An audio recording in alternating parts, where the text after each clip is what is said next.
Welcome, listeners, to the Religious Studies Project. My name's Sean Connery, and I'm joined today by Gandalf the Grey. No, I'm Sean Connery. You're Gandalf the Grey, you great Egypt. That is true. That was a poor interpretation on my part. I'm Chris Cotter, joined as ever by David Robertson.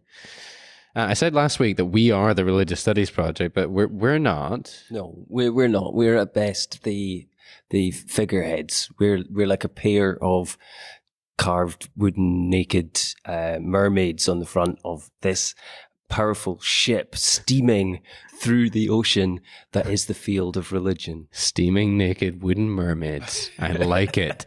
On the topic of steaming naked wooden mermaids. Or not. Christian beauty pageants. How's that for a link? I mean, come on. We've got an interview this week. The first interview conducted by Chris Black for us with Chelsea Belanger on Christian beauty pageants. Beauty is in the eye of the creator. I really like that title. Nice. I enjoyed listening to this interview, and I'm sure you will too, listeners. Take it away, Chris. We're all aware of the Miss Universe pageant, Miss USA pageant, Miss America pageant. There's various systems of beauty pageants, but each are uniquely identifiable, different in some way. And my guest today is going to talk to us about Miss Christian America. Please welcome Chelsea Belanger. Hello. Would you like to introduce yourself? Tell me a little bit about your research background and what brought you to this topic. Sure. So my name is Chelsea Belanger. I'm a second-year doctoral student at the University of Central Florida. I got my bachelor's and my master's at the University of Texas at San Antonio. And my master's thesis encompassed race, religion, gender, and behavioral health. It was a qualitative study examining the relationship between religiosity and sexual health among devout African-American college women. And so it was a fascinating research that I take a lot of pride in. It was a lot of fun, but what was really interesting is the creative way in which these women use their religious beliefs to navigate through their sexual decision-making. One of the main key points that emerged from this research with respect to, autonomy over our bodies is that while these women that I interviewed were devout Christians, expressed that they have supportive views of women deciding what is best for their body, especially with respect to abortion. So while they supported abortion, they expressed or articulated that they themselves would never have an abortion because of their religious beliefs.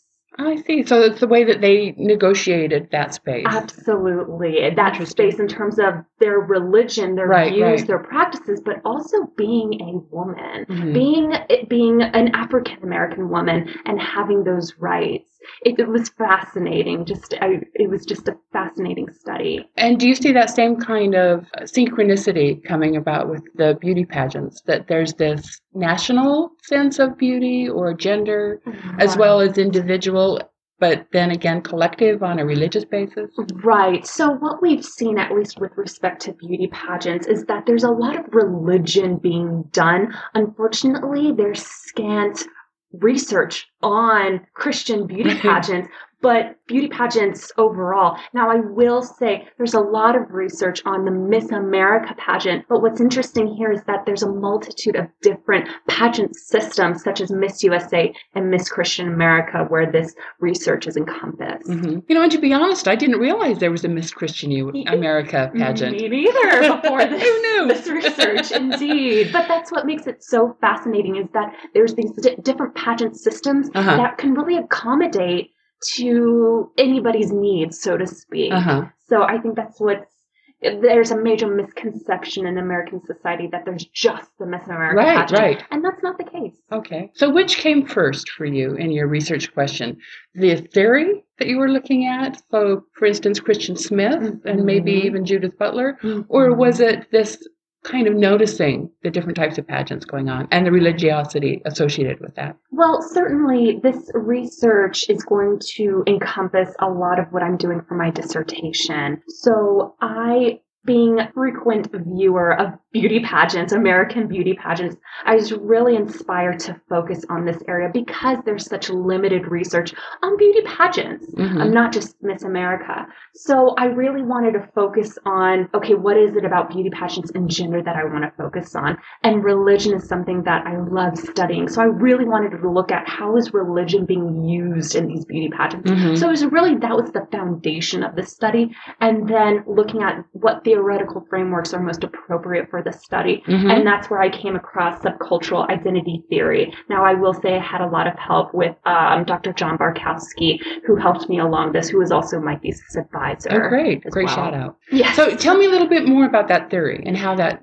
helps your research. Right. So I'm looking at Christian Smith's cultural identity theory, where religious subcultures balance the demands of cultural distinction and social engagement. So in other words, looking at this negotiating mainstream values and religious values. So with respect to this work, looking at Miss Christian America, it's a beauty pageant. You know, women are competing in this pageant, very similar to mainstream secular pageants. But what makes it uniquely different are the structure, but also the requirements for this pageant as well. In terms of the structure, there is no swimsuit portion in the Miss Christian America, but rather a sportswear competition. So that's kind of deviating from mainstream, whereas the mainstream pageants like Miss USA has a swimsuit portion of the competition. And with respect to the pageant requirements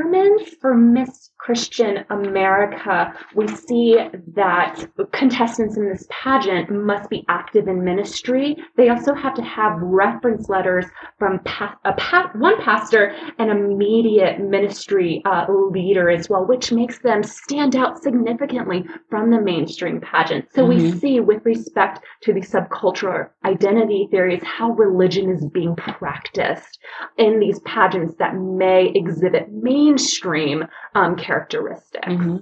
So from my ear, it sounds like it's evangelically focused because Very women, driven, yes. Women in ministry is not available in every denomination. Right.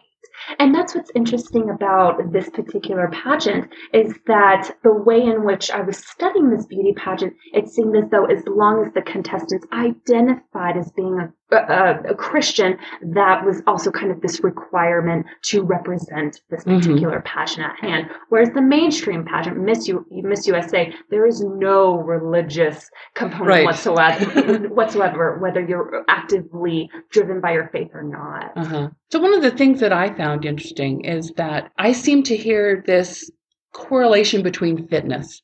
So having to wear sports attire and then being judged physically fit in that sense, but no pictures, but then also being judged as spiritually fit, being inner beauty. You mentioned something about this inner type of drivenness and religiosity. So is that something that you found, that this idea of fitness in some way? Right. So I saw, in terms of physical fitness, this particular Miss Christian America really reinforces the characteristics of a godly woman. And so with this idea of sportswear, it's just really maintaining modesty and, foregoing any kind of cleavage that you might see in a swimsuit competition. So really reinforcing this inner beauty. What's really interesting about the Miss Christian America is their mission statement. And it says, no to swimsuits and vain beauty. Yes to the word of God, prayer, praise, worship, and inner beauty. So it really reinforces that evangelical component.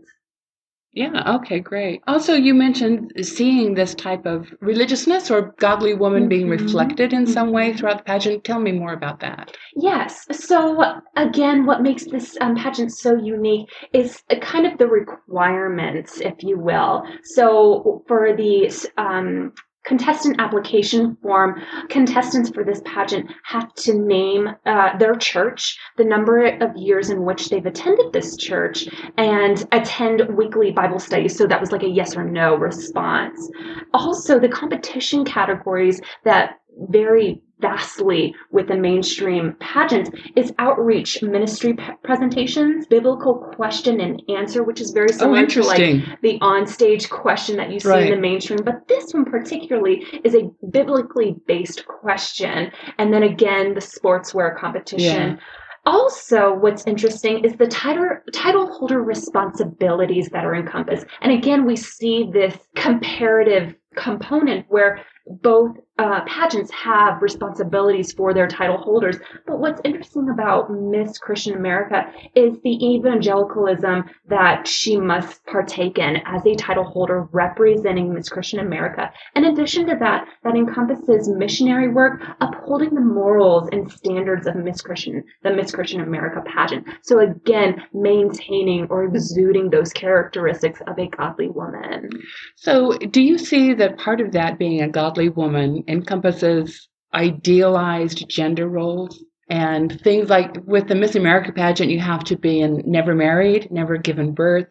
Is that same type of thing reinforced here? Yes. So we see a lot of comparisons with mainstream secular pageants and this particular pageant, Miss Christian America. We see that both pageants, Miss USA and Miss Christian America, really promote women's confidence and self-esteem and the importance of community involvement. In addition to that, we see a lot of overlap between the two competitions, such as the pageant interview with a panel of judges, the opening number, which is commonly done in the beginning of the pageant. This is when you're first introduced to the contestants on stage.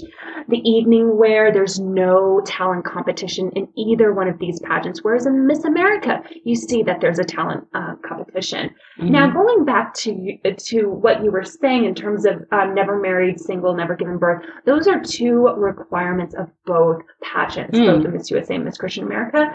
The contestant has to be single, never married, and the contestant also has to be female, a natural-born female. In addition to that, she can not have given birth at any point. Okay. So those are really, those are just similar characteristics between the two. In addition to that, community involvement is very much reinforced in both these pageants. Title holders or the winners of these pageants win a crown and sash, and oftentimes you'll see on their sash is the title in which they're representing. So Miss USA, Miss Christian America, and again, the title holder responsibilities, which, as we talked about before, varies, but still maintains those responsibilities. Yeah, and you just mentioned a sash, and I had kind of this question. So in the Miss America pageant, we're used to seeing like Miss Texas, Miss South Carolina. Yes. Do they identify in that type of way? Is it like Miss Lutheran? That's a great question. From what I saw, no. Again, and I can only go off what I've seen on the Miss Christian America pageant. I did not see if there were women that identified, if they identified as Lutheran, that's what the sash would say as they competed. I didn't see that, so I'm going to assume no. I could be corrected. But again, as long as you identified as being Christian. Sorry to interrupt the episode, but we just wanted to let you know, to remind you about our Patreon link. The Religious Studies Project has always been free since its inception, but we know that there's a great problem in academia with people not being paid for the work that they're expected to do, particularly early career scholars. And we at the RSP want to be part of the solution, not part of the problem. So you can help if you can spare even £1 a month by going to patreon.com/projectrs and subscribing. We know that these podcasts are very useful for people who are teaching and people in their learning. So if you can help either by subscribing there or by making a one-off donation using the PayPal button on our website, it would be greatly appreciated and will help us keep bringing you this podcast for free and fight against exploitation in academia. But now, back to the episode. So it's really more of an umbrella type of identification. Exactly. That's how I interpreted. Okay. Yes, indeed. And how is race represented in this? That's an excellent question. So we've seen historically in American beauty pageants, we've seen this pattern of white women typically competing, but also winning these pageants. Right. What's unique about this particular pageant is a large presence of African American women competing in Miss Christian America, from what I've seen on their website. And so that's also kind of this difference between the two. Now, certainly we've seen over time, recently, the crowning of diverse women and really reinforcing diversity in mainstream beauty pageants. But for this particular pageant, I've seen that there's a larger population of African American women competing and representing this pageant. Great. Okay. And then do you think that there's some kind of reflection going on in the pageants of what's going on in mainstream society about the rising evangelicalism? Is that contributing? Do you have any sense of how big the pageant is? Has it been growing lately? Right. Overall, that's a really good question that I don't think I'm prepared to answer just okay, yet. That's good. But my assumption is that, unfortunately, American society may view beauty pageants negatively. Right. And I hope my research reinforces some sort of shift in perception of how we view beauty pageants, right? So I don't know in terms of the enrollment or participation of these beauty pageants over time, but certainly, hopefully there's a shift that shows that beauty queens are not just a pretty face. There's so much more than that, regardless of the beauty pageant that you're competing in. There's that community involvement, but also within the pageant is this sisterhood that's being created, these bonds and relationships, but also with respect to religion. How's religion essentially being done in these pageants? Right. And from my own experience, backstage is where you see a lot of religion being practiced, whether you're competing in a secular pageant or a Christian-driven pageant. You see, it wouldn't be uncommon to see competitors just before getting on stage praying with each other, regardless of your faith, but just praying that everything goes well and praying with each other. Whereas once you step out on stage, they're then your competition. But once you step up, it's a sisterhood again. And I think that's the importance of just participating in a beauty pageant. And yes, there's the sash and the crown, but also the bonds, the friendship, the confidence that can come your way competing in these pageants. So I hope my work can really explore that. Yeah. Well, and that's great, because I was kind of wondering about this idea of a collective versus the individual. And religion is such a collective idea. And how could that be reconciled? Or is that just taken into account? Is there a way that that's negotiated somehow? Certainly. So we've seen, at least in the Miss America, it's not uncommon to see, title holders talk about their faith. Even though Miss America is not a religious pageant, we've certainly seen over time how contestants representing their states may kind of talk about their faith and how they practice their faith, so to speak. So certainly, I wouldn't say it's completely erased from secular pageants just because they don't have a religiously driven component in these pageants. Who's to say these women aren't, driven by their faith, right? But it's just not as apparent. It's not as apparent, but certainly I guess it's up to the contestant if they want to talk about their faith. And it certainly has been displayed in previous years. Yeah. What's the most interesting thing you've discovered? With respect to this research? Right. So much. I think I've gained an even greater respect for pageants, just exploring pageants. And I'm so intrigued by how religion is being displayed in the Miss Christian America pageant. Prior to this research, I had never heard of the Miss Christian America pageant. Right. But looking into it and seeing what they stand for and just the way in which they're promoting their faith, is intriguing, especially somebody that studies the sociology of religion. Right. I'm intrigued by that. So, and just seeing how they navigate through that negotiation of secular pageants and what they're going to take from those secular pageants and how they're going to incorporate that unique component to facilitate their religion. Yeah. It's fascinating. Yeah. And I can imagine that some denominations might resonate differently. Right. Like if you have a very idealized gender role type of model to follow, that might be a little different experience than one that's a little more fluid. Right, right. Certainly, in any beauty pageant, mainstream, what have you, you're going to have to exhibit these particular gender roles in terms of the makeup and, heels and hairspray and what have you. So I certainly see that being practiced here, but I think it's so much more than that, in terms of the sisterhood that's being created, but also what's being done for these contestants, win or lose, which I don't think there's any losers in pageantry. You gain something, whether it's self-confidence, it's friendships, what have you, or just trying something new.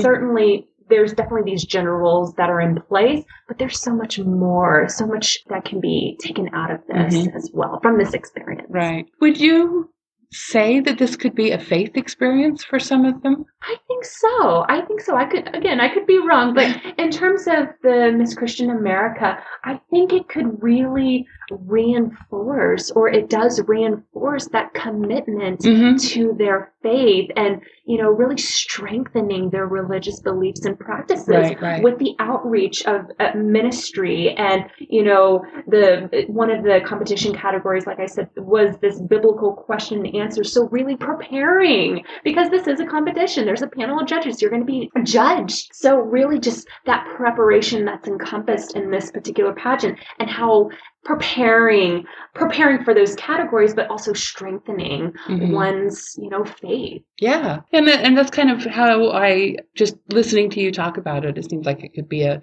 faith enhancing or religious experience. Indeed. So maybe just going back to Christian Smith just for a minute, tell me a little bit about how you're applying that theory. Right. So, we're looking at, in subcultural identity theory, we're looking at religious subcultures balancing the demands of cultural distinction and social engagement. So how is the Miss Christian America negotiating kind of this cultural distinction and social engagement compared to a more secular pageant, Miss USA? So that's why you compared both of those pageants. Yes. So this was really a comparative textual analysis between the two pageants. But in addition to that, we're kind of looking at the unique religious identity compared to the broader secular pageant. So looking at that religious identity and what's coming about that, but also looking at the evangelicalism that's being brought forth in this research. So looking at the truthfulness of the Bible, so looking at values of Scripture, so how is that being displayed in this pageant? Sinfulness of human nature, so looking at the mainstream culture, so going back to, the swimsuit competition and so forth. And then finally, the experience of born-again experience, so really the salvation of such faith. So it's really interesting how this pageant is negotiating, these religious values and borrowing from mainstream beauty pageants. Something that I talked about in this presentation was this idea of perception or borrowing of mainstream and really using it and navigating through, the religious values and the mainstream values. Yeah. So again, that on-stage question, right? But in the sense of the biblical question and answer. So these two are really being interspersed rather than juxtaposed. Is that? I think so. correct? Yes, absolutely. So again, just going back to how they're very uniquely similar, but also vastly different. But in the end, somebody's going to be crowned a new title holder. So they're so similar in many ways, but vastly different in other ways with respect to religion. Fascinating. So if anyone has a question, is there a way that they could contact you? Certainly, Do you have is your work published somewhere that we could access Not it? as of yet. This research is part of a larger research study that I'm wanting to do for my dissertation. And so I'm really still brainstorming, but I know I want to conduct this research on pageantry because, again, such scant literature is out there on pageantry. So I really want to change that. I'm inspired to change that. So I really want to maintain, I'm a qualitative researcher, and so I really want to look at kind of the motivations why women choose to compete in beauty pageants. Yeah. I really want Great to explore question. that. Yeah. Is it to make friends? Is it to gain self-confidence? Is it to get scholarship money?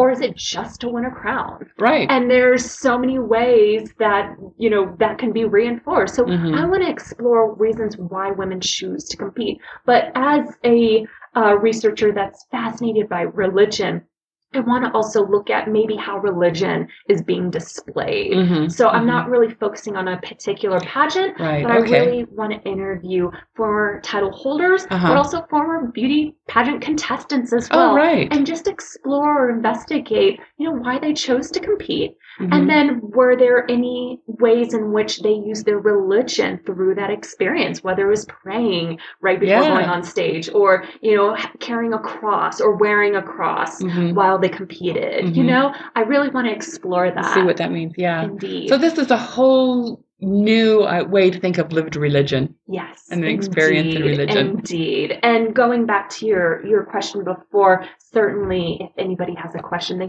can reach out to me through email. My email is chelsea.belanger@knights, KNIGHT.UCF.edu. Okay, and we'll post that on the website as well.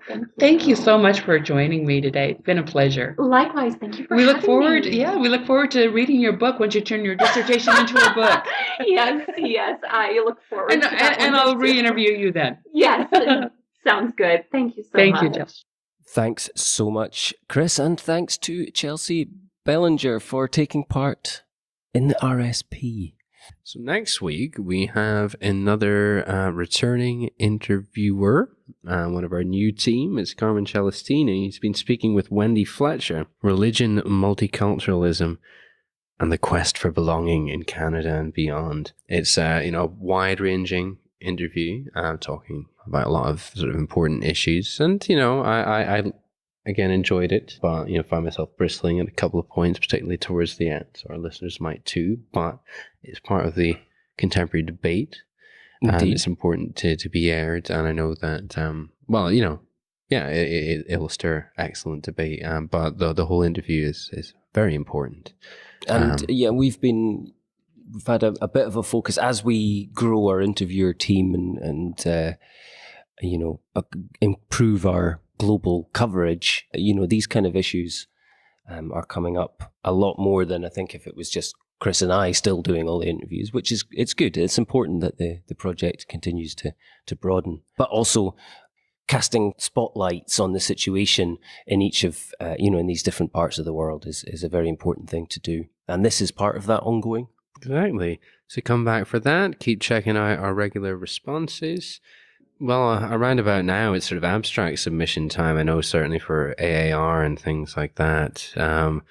Remember about the BASR conference at Leeds Trinity coming up. You can submit abstracts right now for that, I think, if you want, although we'll all be close to the deadline as usual, I'm sure. Just keep trucking on with whatever you're doing at the moment. We're in that sort of... The doldrums, to return to the metaphor from the beginning of the show. Well, yeah, that's a better metaphor than I pushed it into. Thanks for listening.